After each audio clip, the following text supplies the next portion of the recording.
Horror tube বাংলাতে আপনাদের সবাইকে স্বাগত। শুরু হতে চলেছে আজকের নতুন পর্ব, একটি পরীর অভিশাপকে কেন্দ্র করে।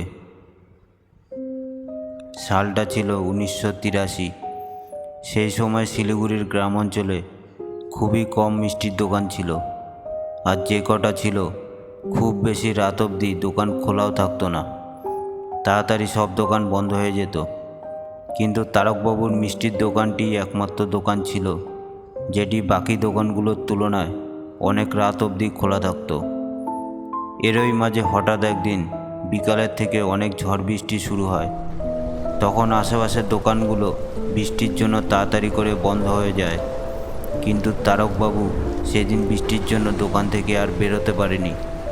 তার বাড়ির দোকান থেকে বেশ কিছুটা দূরে থাকায় সে নিজের দোকানের মধ্যেই আটকে পড়ে আর ঝড় বৃষ্টি কমার অপেক্ষা করতে লাগে।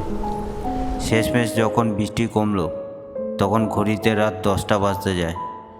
তখন তারকবাবু তাড়াতাড়ি বাড়ি যাওয়ার জন্য দোকান বন্ধ করে তার সাইকেল নিয়ে বাড়ির উদ্দেশ্যে রওনা দিল। কিন্তু তাড়াতাড়ি বাড়ি পৌঁছাবার জন্য সে পাশের জঙ্গলের ভিতর দিয়ে একটি পুকুর পাড় ধরে বাড়ি যেতে লাগলো। কিন্তু তারকবাবুর এটা জানা ছিল না যে সেই রাতের বেলা পুকুর পাড় দিয়ে একা একা যাওয়ার জন্য তার জীবন কতটা বদলে যেতে চলেছে। এরপর দিনও ঝড় বৃষ্টি হওয়ার কারণে দোকান বন্ধ করতে বেশ রাত হয়ে গিয়েছিল। কিন্তু অবশেষে তারকবাবু যখন দোকান বন্ধ করতে যাবে তখনই দোকানে এক অপরূপ সুন্দরী এক মহিলা আসে মিষ্টি কিনতে। আর সে দোকানে এসে খুব তাড়াতাড়ি করে অনেক মিষ্টি কিনে নিয়ে তাড়াতাড়ি করে হেঁটে সে চলে যায়। কিন্তু তারকবাবু কিছুটা অবাক হয়ে ভাবতে লাগলো যে এই মেয়েটিকে, যে এত রাতে এই বৃষ্টির মধ্যে দোকানে এলো, আর এই মেয়েটিকে তো এর আগে কখনোই গ্রামে দেখিনি। এরপর থেকে প্রতিদিন রাতেই সেই মেয়েটির তারকবাবুর দোকানে আসতে লাগলো। কিন্তু এর বেশ কিছুদিন পর হঠাৎ তারকবাবু লক্ষ্য করলেন সেই সুন্দরী মেয়েটি যখনই দোকানে আসে সেই সময় আর কোনো কাস্টমার দোকানে আসে না, এবং মেয়েটি খুব তাড়াহুড়ো করে অনেক মিষ্টি কিনে নিয়ে দোকান থেকে চলে যায় প্রতিবারই। প্রতিদিন এই একই ঘটনা দেখে তারকবাবুর মনে সন্দেহ হয়। সারা রাত শুয়ে শুয়ে সেই সুন্দরী মেয়েটির কথাই সে ভাবতে থাকে।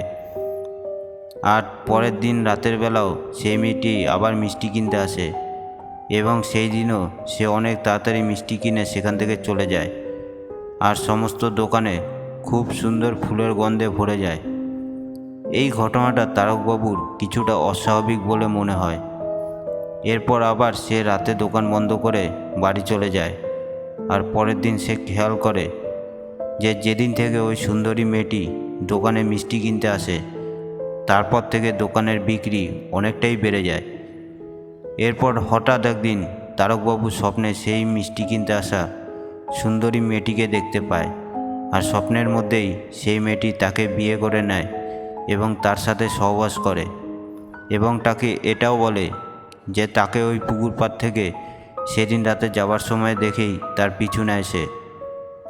এরপর থেকে তারকবাবু এই ব্যাপারটা নিয়ে বেশ চিন্তিত হয়ে পড়ে। এরপর পরের দিন রাতের বেলা আবারও সেই মেয়েটি মিষ্টি কিনতে দোকানে আসে। তখনই তারকবাবু সেই মেয়েটি কে এবং মেয়েটি কোথায় থাকে জিজ্ঞেস করায় মেয়েটি কোনো কথার উত্তর না দিয়েই সেই দোকান থেকে মিষ্টি নিয়ে তাড়াতাড়ি করে বেরিয়ে চলে যায়। যথামতো সেই দিনও সে দোকান বন্ধ করে বাড়ি চলে যায়। কিন্তু সেই দিন রাতে সেই মেয়েটি তার স্বপ্নে এসে তাকে বলে যে সে কোনো সাধারণ মেয়ে নয়, সে একটি পরী। আর সেই পরী তাকে এটাও বলে যে সে তার সাথে বিয়ে করেছে এবং সহবাসও নাকি করেছে। এছাড়া তারকবাবু কোনোদিন কোনো মেয়েকে বিয়েও করতে পারবে না। এটা শুনে সে কিছুটা অবাক হয়। আর তারপর সেই পরীটাকে এটাও বলে যে সে যদি কোনো মেয়েকে বিয়ে করে তাহলে তার অনেক বড় ক্ষতি হয়ে যাবে। এটা শুনে তারকবাবু স্বপ্নের মধ্যেই অনেক ভয় পেয়ে যায়, আর সাথে সাথেই তার ঘুম ভেঙে যায়। এর কিছুদিন পর হঠাৎ একদিন তার বাড়ির লোক তার বিয়ের জন্য একটি মেয়েকে ঠিক করে। কিন্তু সেই দিন রাতে সেই পরী আবারও তার স্বপ্নে এসে কাঁদতে কাঁদতে তাকে বারণ করে যে এই বিয়ে সে যেন না করে। আর সে যদি এই বিয়ে করে তাহলে তার সব কিছু শেষ হয়ে যাবে। এই কথা শোনার পর থেকে তারকবাবু খুব ভয় পেয়ে যায়। কিন্তু তারপর কয়েক সপ্তাহ কেটে যাওয়ার পর তার বাড়ির লোক বিয়ের জন্য তাকে জোর করায় শেষমেশ তারকবাবু তার বাড়ির লোকের ঠিক করা সেই মেয়েটিকেই বিয়ে করে নেয়। কিন্তু এরপর থেকেই সে খেয়াল করে দোকানের বিক্রি বাট্টা অনেকটা কমে গিয়েছে এবং আস্তে আস্তে তার বউও দিন দিন অনেক অসুস্থ হয়ে পড়তে শুরু করেছে। এরপর একদিন সেই ছেলেটির বাবা মা গাড়ি করে ঘুরতে যাওয়ার সময় রাস্তায় গাড়িটির অ্যাক্সিডেন্ট হয়ে তার বাবা মাও সেখানে মারা যায়। এর বেশ কিছুদিন পর হঠাৎ একদিন সেই ছেলেটির বাড়িতে আগুন লেগে পুরো বাড়ি পুড়ে শেষ হয়ে যায়। এরপর সে তার বউকে নিয়ে তার বাপের বাড়িতে চলে যায় এবং এর কিছুদিন পর সে একদিন সকালবেলা তার দোকানে ছিল, তখন দোকানে থাকাকালীন তার শ্বশুর বাড়ি থেকে তার কাছে ফোন আসে যে তার বউ নাকি সিঁড়ি দিয়ে পড়ে গিয়ে মাথা ফেটে অজ্ঞান হয়ে গিয়েছে। তারপর সে শ্বশুর বাড়ি গিয়ে তার বউকে নিয়ে হসপিটাল যেতেই ডাক্তার তার বউকে মৃত বলে দেয় এবং সেটা সে শোনার পর কাঁদতে কাঁদতে ভেঙে পড়ে এবং সেই পরিটির কথা মনে করতে থাকে যে তাকে বারণ করেছিল। সেই কথা না শোনার ফল যে এতটা ভয়ানক হবে সেটা কোনোদিনও স্বপ্নেও ভাবতে পারেনি। এখন তার সব কিছুই শেষ হয়ে গেছে, তার বাবা মা, তার বউ সবাই এই পৃথিবী ছেড়ে চলে গেছে। তার একটা ভুলের জন্য তার বাড়িও আগুনে পুড়ে শেষ হয়ে যায় আর তার দোকানের বিক্রি বাট্টা বন্ধ হয়ে আসার ফলে দোকানটাও আস্তে আস্তে বন্ধ হয়ে যায়।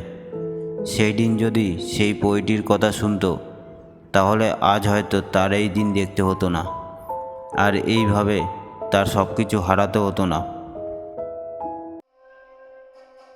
হরর টিউব বাংলার এই ঘটনাটি আপনাদের ভালো লেগে থাকলে সাবস্ক্রাইব করে দিয়ে আমাদের পাশে থাকবেন, যাতে এই রকম আরও ঘটনা আপনাদেরকে শোনাতে পারি।